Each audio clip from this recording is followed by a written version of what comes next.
Hello, hello everyone! Mapagpalang Saturday sa ating lahat. Isa na naman pong napakagandang araw ngayon. Lalo pat nakita natin ulit na magbanding ang mag-iina na walang iba kundi si Reyna Mimay at ang kanyang mama at ang kanyang mga kapatid. Hindi natin ito inaasahan mga kabeshis ko dyan na makikita ulit natin sila sa social media na magkakasama.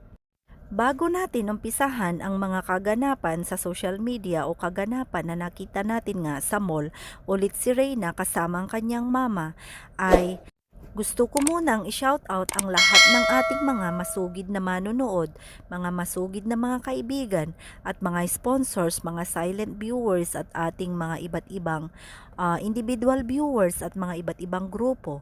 Shoutout po kay Ma'am Irish, Ma'am Candy, Ma'am Shireen at iba pa, Ma'am Bailabi, Ma'am Badria Pompo at sa lahat-lahat Ma'am Lenny, Ma'am Shalom, Ma'am Kishnel at Ma'am Habibigin, Ma'am Feli, ayan, at Ma'am Rena of course, Ma'am Pia ko, at Ma'am Marlene, lahat-lahat po na hindi natin napangalanan. Maraming salamat sa inyong lahat. Ma'am Merly, Ma'am Tessie, Ma'am Marain, at marami pa pong iba.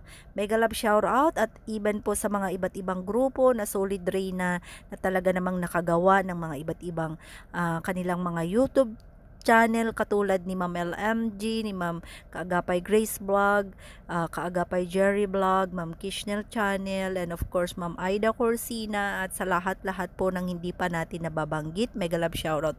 Napakasaya nga pong pagmasdan ang mga mag-iina, mga kasisi ko dyan na nakita natin na nagbanding ulit sila sa mall na kung saan ay makita natin na masaya silang kumain at naglaro ulit sa mall.